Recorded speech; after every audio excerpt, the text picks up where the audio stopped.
Hello again and welcome back to English Today. This is DVD 14 and the second DVD of your upper intermediate level. And in this DVD, we'll begin with another 2 episodes of our story, That's Life, and then our special TV programs. Our cinema expert will be talking about the film Casablanca. And then in our travel section, we'll be talking about ethical travel. Then, in the grammar section, we'll learn more about phrasal verbs, those difficult verbs followed by prepositions. We'll also study the second conditional, and we'll look at some useful language for socializing, okay? So have fun.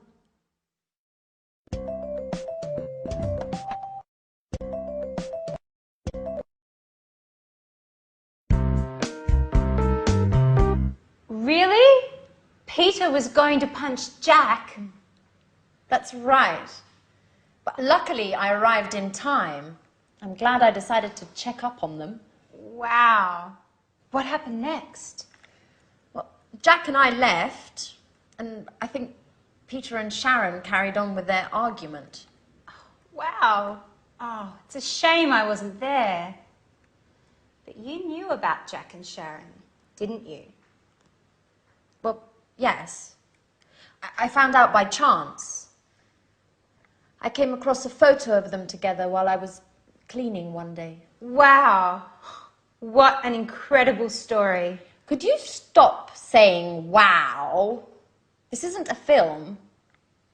If it were a film, there would be a happy ending. Well, to tell you the truth, I think this is more exciting than The Bold and the Beautiful. What's going to happen now? I have no idea. If Sharon doesn't go to Japan, I think she and Jack will probably get back together. And how are you getting on? If I were you, I would forget Jack. Oh, don't worry about me. I'll get over him. Good girl. If I were you, I would look after myself. There are other fish in the sea, and you are such a great catch. Thank you, Alice. But to tell you the truth, I'm looking forward to not having a man in my life for a while. Don't say that. I know you're hurt, but what would you do if you met a nice, handsome young man who, by the way, loved cleaning as much as you do? Well, if he loved cleaning as much as I do, I wouldn't let him go.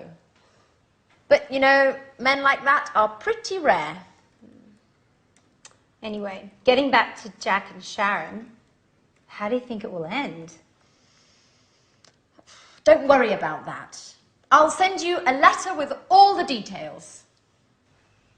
And I'm going to miss you, you know.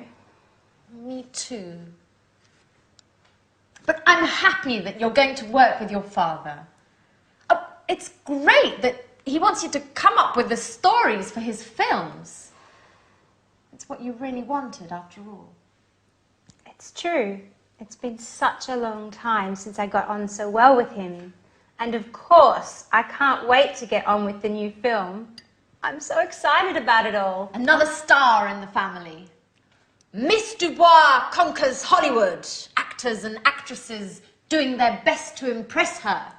No one can keep up with her. Especially because Mars is in line with Scorpio. And what are you going to do now, Anne?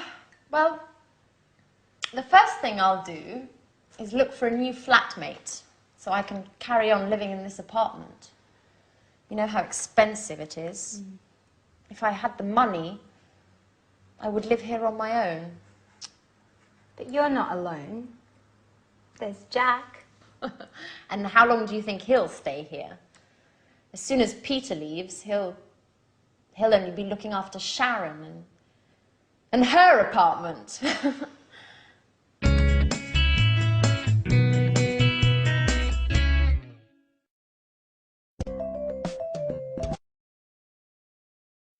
Hello again and welcome back for another lesson in your live TV program of English language. I want to look more closely at the dialogue that they just had because they are using some very interesting verbs called phrasal verbs. Now, a phrasal verb, let me give you an example. I'm glad I decided to check up on them. Now, this is a verb with some prepositions. What happens is the verb itself changes its meaning, and it's actually sometimes very difficult to guess what it means. So, when a verb has a preposition, or even two prepositions after it, and it changes its meaning, its original meaning, we call it in English a phrasal verb. So what I want to do with you now is to use the board and also the examples that there were in the dialogue, and we'll see that there are two groups. In fact, the screen will be divided into two groups. One will be two-word phrasal verbs, and the other is three-word phrasal verbs. Let me explain a little bit better. For example, Anne said, the example before, I'm glad I decided to check up on them. You see that? To check up on them. Check with two prepositions. Now, this verb, to check up on them, means to look at something more closely, to examine something more in depth. All right, so that is the new meaning. Anne then said, I think Peter and Sharon carried on with their argument. Now, carry usually means this, you pick something up and you carry it. If you add prepositions, so the example here is to carry on, it changes meaning, and carry on here means to continue. So, I think Peter and Sharon carried on with their argument means to continue their argument. All right? So, let's carry on. Then Anne said, I found out by chance. Found out, that becomes the meaning of discover. I discovered something. Okay, so find out. Next one. She said, I came across a photo. Now, came across. Very difficult to understand what that means. Because in this context, to come across, it means to find something or to find someone by chance. She says, I came across a photo of them together while I was cleaning one day. Okay, you see, they're not easy, quite complicated. Anne then said, I think she and Jack will get back together. So, look at that. That is a three-word phrasal verb. There are two prepositions, to get back together, and that means to become a couple again. Okay, to reconcile, get back together. Then Anne said, oh, don't worry, I'll get over him. Interesting, impossible to guess the meaning. Get over means to forget about. I'll get over him means I'll forget him, all right? Alice says, if I were you, I would look after myself. Look at that one. Look after, again, difficult to imagine. It means to take care of. Take care of yourself. So, if I were you, I would look after myself. Good. Next one, there are two more. It's been a long time since I got on so well. Now, to get on with means to have smooth relations with a person. It means that the relationship is going well without problems. To get on with. And the last one. Anne says, I'm looking forward to not having a man in my life. Again, look at that. To look forward to. Again, very interesting. This has two prepositions, look forward to, and it means that you think of an event in the future with pleasure. I could say to you, I look forward to seeing you again in the next lesson. All right, so these are the phrasal verbs, very difficult. People hate them. And they say, well, why don't you use easier verbs in English? Well, they come from Anglo-Saxon, and because we use them very often, I'm afraid you have to get familiar with them. All right? So we'll keep practicing, and I'll see you again. I look forward to seeing you again in the next lesson. Okay? Bye.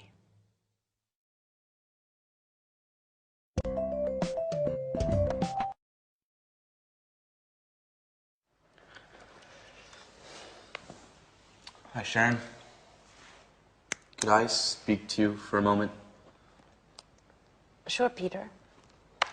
I'm listening. You know, I thought a lot about what you told me. Well, I have to admit you're right. I haven't been paying very much attention to you. I won't be angry if you don't want to stay with me. Oh, Peter. Don't worry about me. Just look forward to your musical. It's your big break, isn't it? If you weren't so committed, you wouldn't be the man for the job now, would you? You're a star, right? Yes, I know. It just isn't easy imagining Japan without you. It won't be easy for me either.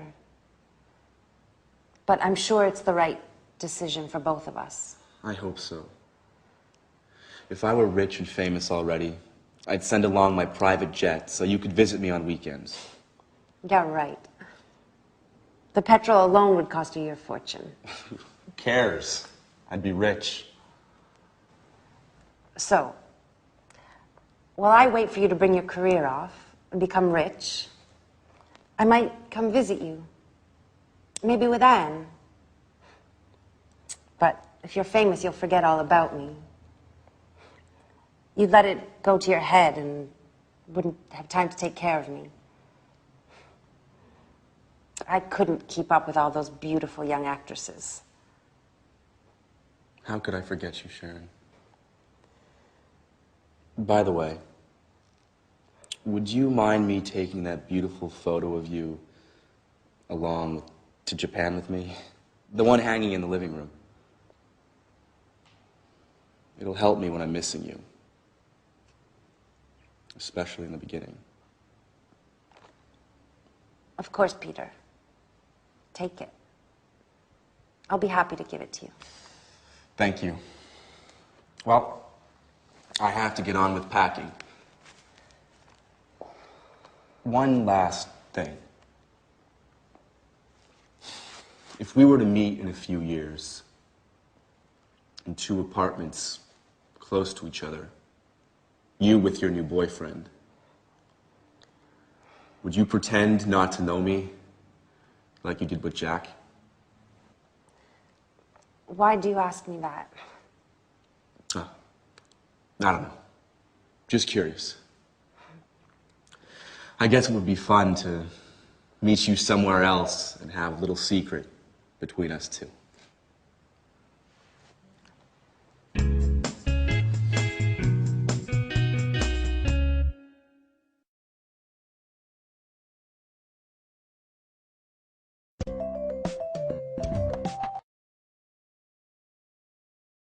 Hello again and welcome back for some more English. Did you hear Peter say to Sharon, if I were rich and famous, I would send along my private jet so she could visit him at weekends? If I were rich and famous, I would send along my private jet? Well, that's a bit improbable, isn't it? But it's useful for us because it means that we can learn another grammatical form, because he was using the second conditional. Remember in another lesson we learnt the first conditional. This one is the second conditional. So, if I were rich and famous, I'd send along. Now, this is unusual because you say to yourself, wait a minute, if I were, that's not right. Because I taught you, I was, you were, he, she, it was, we were, you were, they were. How can you say if I were? Well, it's a special grammatical form. It's a subjunctive form, probably the only subjunctive form left in English. And when you say, if I were you, you're putting yourself in somebody else's shoes. Okay? He says, if I were rich and famous. He uses the verb to be, and this is where the subjunctive comes into play. All right? So, very unusual. You must have probably heard this expression, if I were you. If I were you, I would do this. And I want to give you some examples of that because it's very common in English. If I say to you, for example, I'm tired, you could answer, if I were you, I'd go to bed. Now, if I were you, that's the past form, followed by I would go to bed.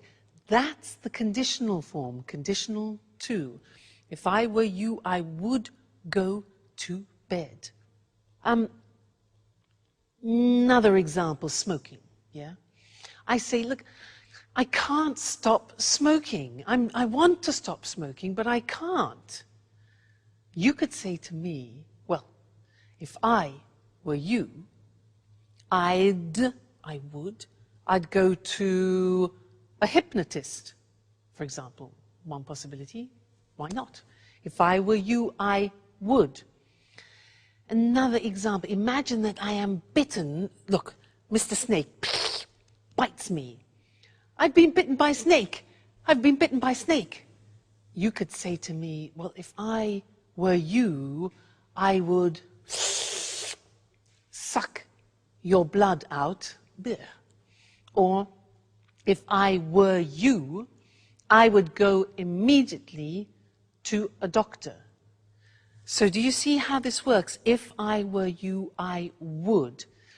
Let's go to the screen now because I want to show you that example and also normal examples of the second conditional.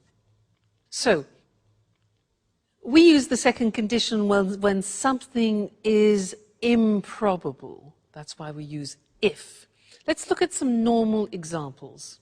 We have if plus the simple past and then would and the infinitive. So a typical example is, if I won the lottery, win 1-1, I'd buy a house. Yeah. If I won the lottery, I'd buy a house. I would buy a house. It's improbable, but if he didn't smoke, negative, past, negative, he wouldn't need an operation. You see, if plus the simple past in the negative and then would in the negative. If you ate less, you would lose more weight. If you ate less, you'd lose more weight. All right, so those are normal examples of the hypothetical situations of the second conditional. And now let's get back to the example I did with you. If I were rich and famous, remember that? If I were. In the episode it was, if he were rich and famous, he'd send an airplane to Sharon. Okay? If I were you, I would forget Jack. If I were you, I would forget Jack. If I were you, I would continue studying with me and English today, if I were you. All right, so that's the second conditional for you. There are three. We've studied number one, we've studied number two, and later on we'll see number three too. Okay? So, goodbye for now. Bye.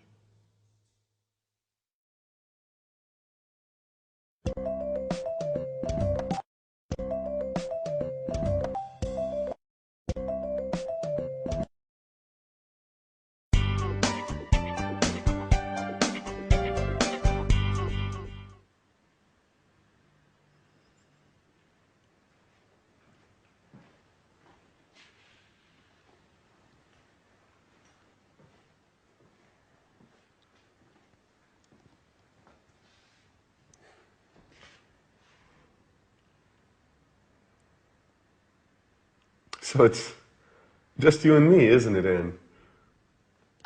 Well, really, it's just me, all alone. Are you still angry? No, I was just joking. Of course, it'll be difficult to forget a man like you. You're just pulling my leg now, aren't you, Anne? I wanted to say, if it had been a different time in my life, or if there weren't Sharon, maybe we would, or rather, maybe we could. Too many ifs, Jack. Anyway, I'm happy for both you and Sharon. Really. You know, I adore love stories with happy endings. Hey, don't jump to conclusions. Sharon just left Peter. Okay. Let things take their natural course. You know, as Alice would say if she were here. I really miss her craziness. And her jokes. The house just isn't the same without her. That's true. She always had something to say.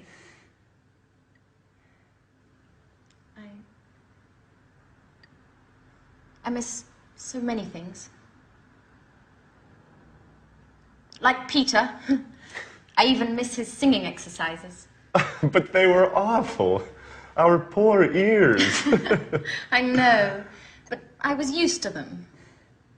By the way, how did things turn out in the end between you two? Pretty well. We had a long talk, and he understood it really wasn't my fault, that it was inevitable.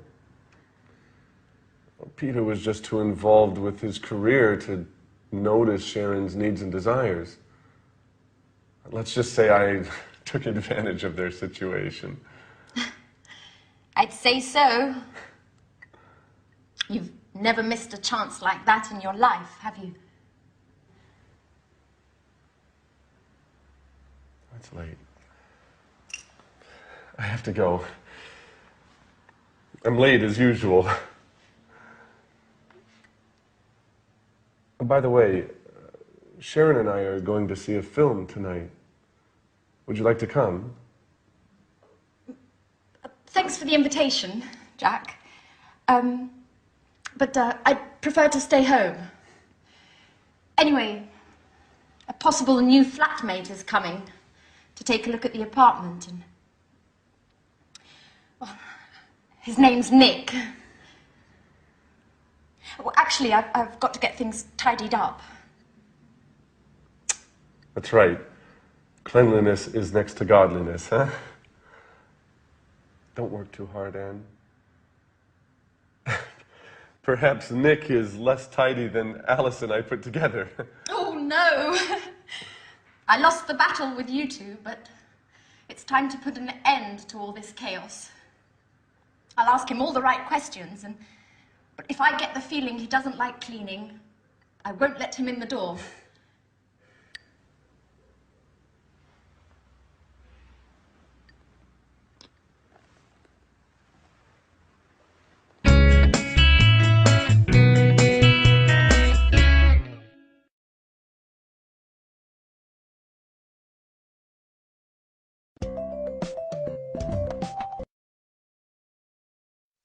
Hello again, everyone. Jack exits and Nick enters. Maybe. We'll see. Now, I have a quiz for you. You've learnt a lot of language up until now, and I want to see how much you remember of what you've learnt. The quiz is this. I will say something which is wrong, and you, with all your grammar knowledge, must correct it. Let me give you an example. I say, when have you gone? Now that's wrong, because when uses the simple past.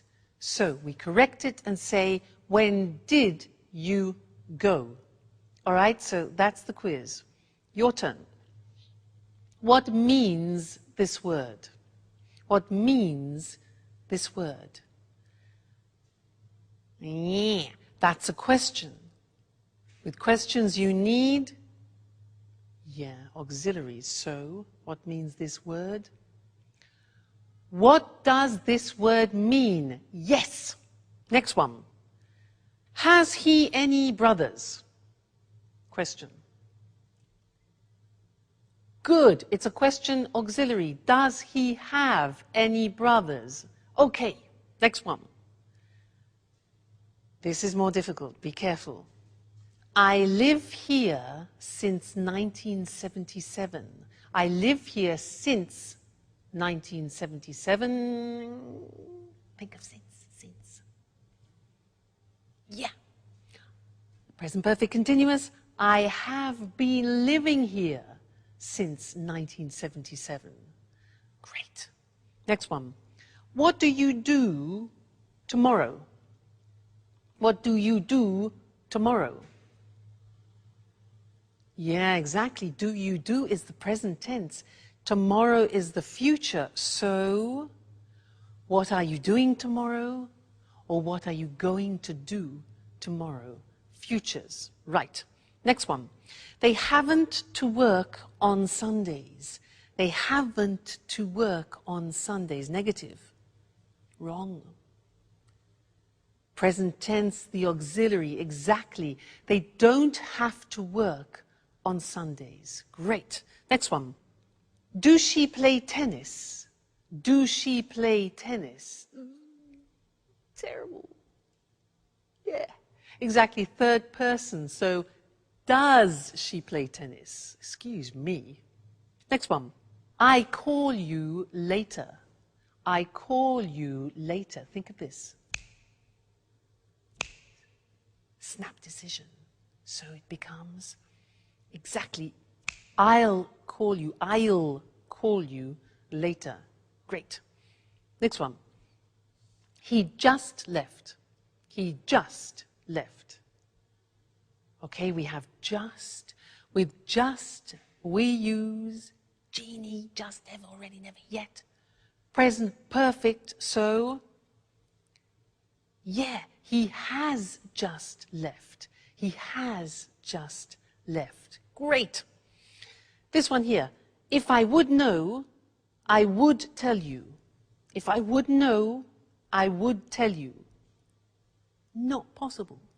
Second conditional. If I knew, fantastic, I would tell you.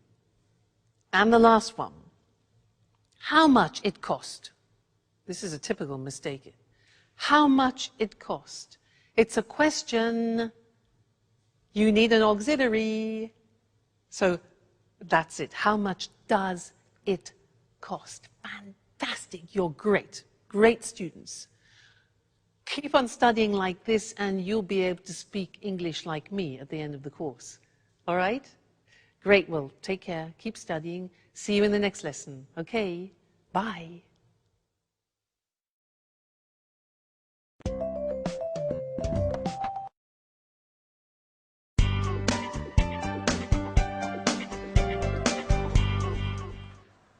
Good evening.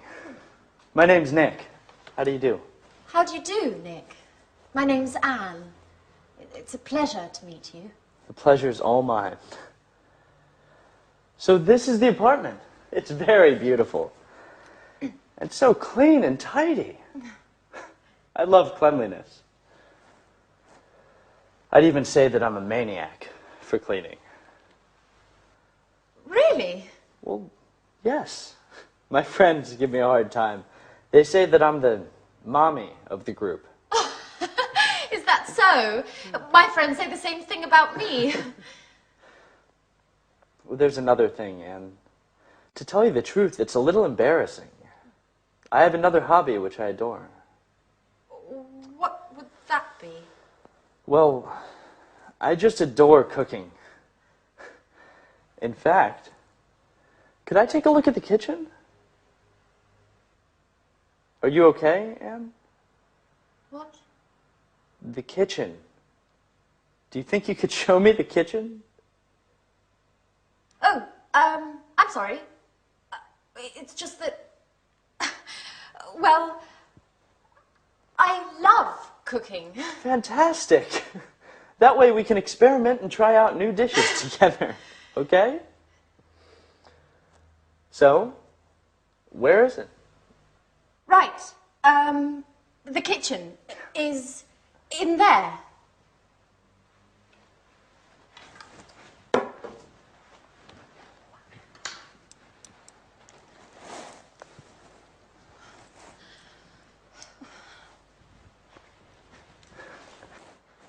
Great. Roomy, well lit, and tidy, just as I like it. I've got to confess that the kitchen is key to whether I come to live here or not. Oh, well, Nick, are you pleased? I mean, with the apartment. Oh, yes. It's very lovely. I like it very much. Not only the apartment. Thank you. So, when would you like to move in? Well, if it's all right, I'll move in tonight. I just need some time to get my things. Oh, that's great. Well, I'll cook up some dinner while you get your things, and then you can tell me what you think. I'm sure I'm not as good a cook as you. I'm not so sure. I'll go get my things. I'll try to hurry up, and then I can give you a hand. You know what, Anne? I think we're going to get along well.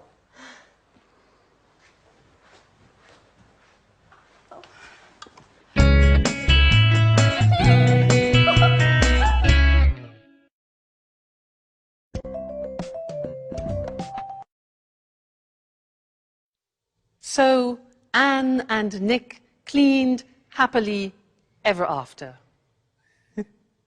Now, in the last episodes, we have seen lives changing, we've seen people saying goodbye, and I want to look at that language that we use when we say farewell. Farewell in English is a word which means stay well in the future.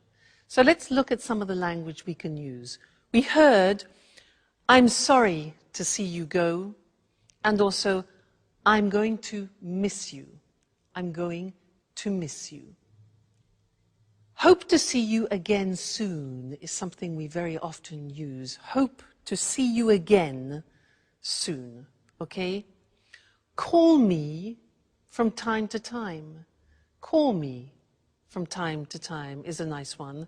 Another really nice expression in English is let's keep in touch. Let's keep in touch, all right, so that you continue having a contact with that person. Let's keep in touch. Let me know how you're doing. Let me know how you're doing, okay?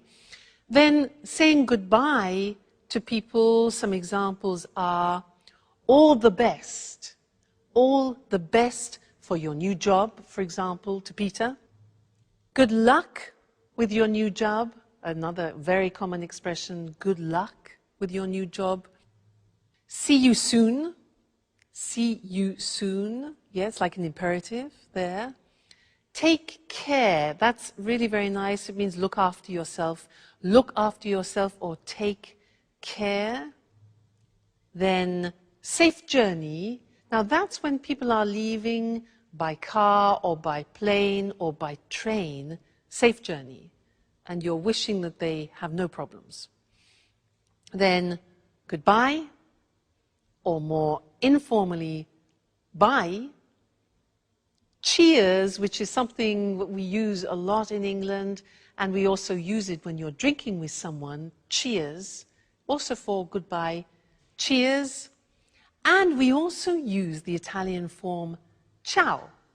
So, bye, cheers, and ciao until our next lesson, where we'll be doing some more English language. Ciao.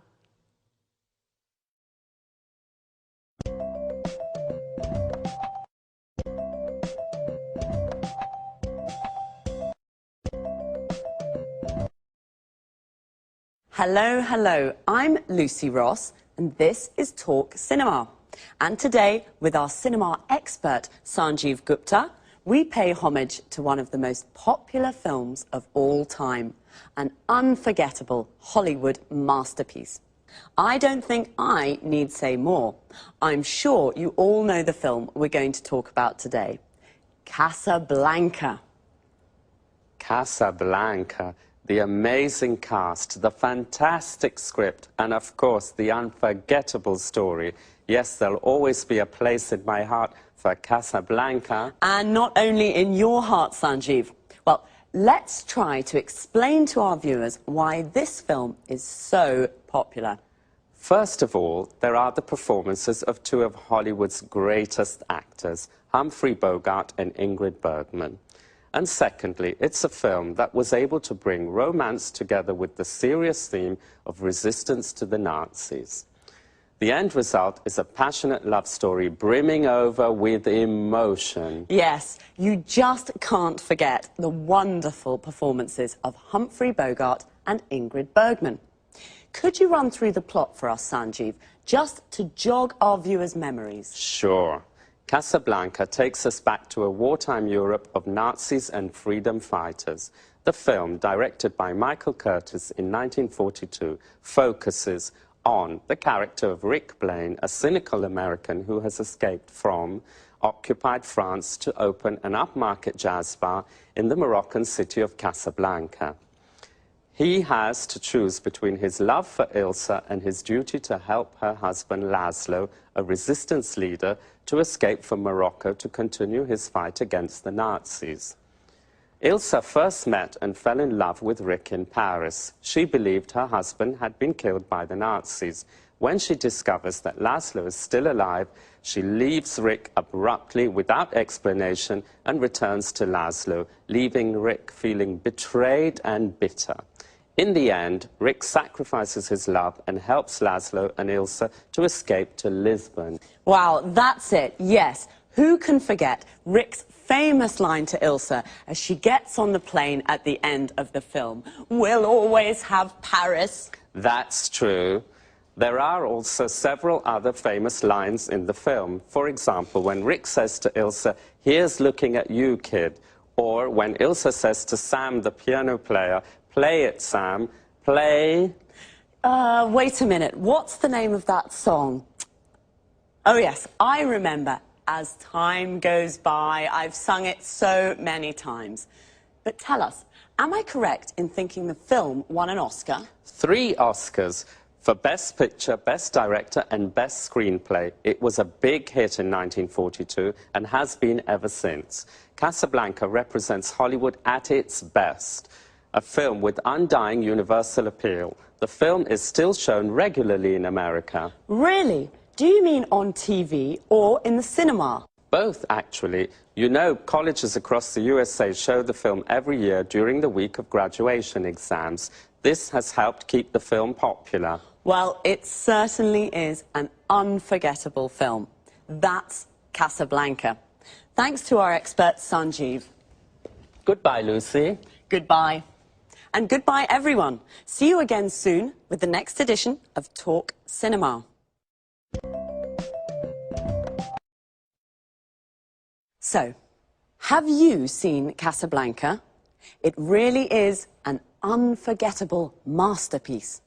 We say something is unforgettable when it's difficult to forget. Casablanca is unforgettable because it's such a good film. We call it a masterpiece. A masterpiece is an excellent piece of work. We usually use it for films, books and art. Why is Casablanca such an unforgettable film? First of all, the amazing cast. Amazing here means incredible, very good. The cast is all the actors of a film. Casablanca features Humphrey Bogart and Ingrid Bergman. If you've seen it, you can't forget their incredible performances. An actor's performance is the way the actor plays his or her role. Secondly, the script. The script is the text of a film or a play. In fact, Casablanca won 3 Oscars, one for the best screenplay. The screenplay is another word for the script. It won Best Director. The director was Michael Curtiz. We say it was directed by Michael Curtiz. And it won Best Picture. Best Picture means best film. I'll quickly run through the plot to jog your memories. What does all that mean? To run through something means to make a brief summary. The plot is the storyline, what happens in the film. And to jog someone's memory means to help them remember. Sanjeev jogged my memory. He made me remember some famous lines from the film. A line is something an actor says in the film. One of the most famous lines is, "At the end of the film, we'll always have Paris." Notice how we say, "at the end of something," but "in the end" means finally, after some time. And now it's time for me to say goodbye. So, see you all next time. Bye.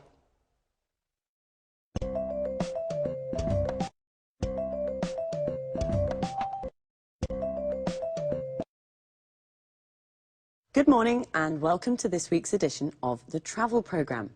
In the studio with me, as always, is Christine Oteng, our travel expert. Good morning, Lucy, and hello to everyone. Are you dreaming of your next holiday? You can't wait to get away from it all.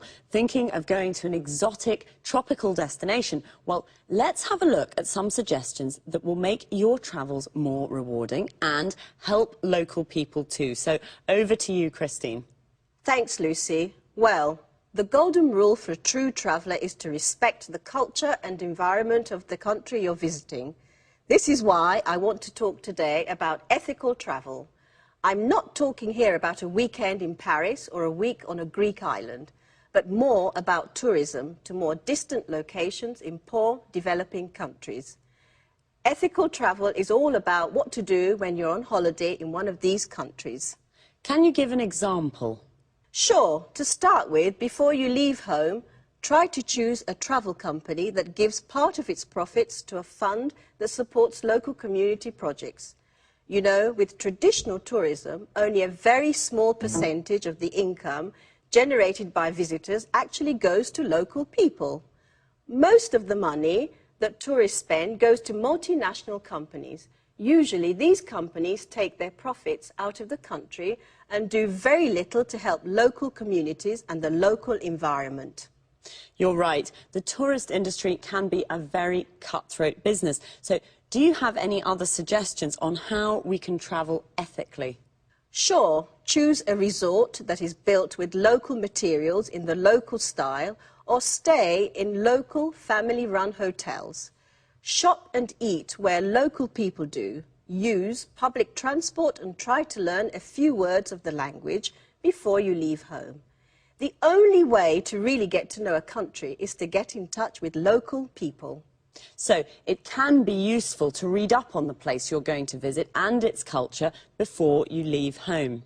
Of course, tourists usually see the local culture as something colourful and exotic without really understanding it very well. It's important, though, to learn about local traditions and to respect them. Do this and your holiday will be much more rewarding experience. One more thing. Do remember to always ask before taking photos.